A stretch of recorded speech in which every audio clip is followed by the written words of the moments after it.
2 in 1 veg kurma பார்த்துருவோமா? இந்த குருமா சப்பாத்தி, அதுக்கப்புறம் சாதம், இட்லி, தோசை எல்லாத்துக்குமே ரொம்ப சூப்பராக இருக்கும். குயிக்காக வீட்டில் உள்ள பேசிக் மசாலா வச்சு செஞ்சிடலாம். அதுக்கு மிக்ஸி ஜாரில் 1 டேபிள் ஸ்பூன் சோம்பு, 1 ஏலக்காய், 4 கிராம்பு, கொஞ்சமாக பட்டை, பொடியாக நறுக்கின 2 பெரிய வெங்காயம், பொடியாக நறுக்கின 2 தக்காளி சேர்த்துட்டு நல்லா விழுத அரைச்சி தனியாக எடுத்துக்கலாம்.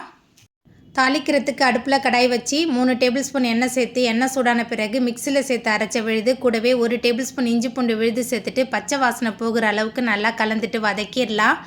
வதங்கி வந்த பிறகு நறுக்கி வச்சுருக்கிற கேரட், பீன்ஸ், உருளைக்கிழங்கு சேர்த்துட்டு மறுபடியும் நல்லா கலந்துட்டு வதக்கிடலாம். காயெல்லாம் நல்லா வதங்கி வந்த பிறகு தேவையான அளவுக்கு கல்லுப்பு, 1 டீஸ்பூன் மஞ்சள்தூள், 3 டேபிள் ஸ்பூன் குழம்பு மிளகாய் தூள் சேர்த்துட்டு நல்லா வதக்கின பிறகு காய் வேகிறதுக்கு தேவையான அளவுக்கு தண்ணி சேர்த்து நல்லா கொதித்து காய் பாதி அளவுக்கு நல்லா வெந்து வந்ததுக்கு அப்புறமா 3 டேபிள் ஸ்பூன் கெட்டி தயிர் சேர்த்துக்கலாம். இது கூடவே அரைச்சி வச்சிருந்த தேங்காய் விழுது சேர்த்துட்டு கூடவே கருவேப்பிலை, மல்லித்தலை சேர்த்துட்டு நல்லா கொதி வந்த பிறகு சப்பாத்தியோட பரிமாறி பாருங்கள். இந்த வெஜ் குருமா ரொம்பவே சூப்பராக இருக்கும்.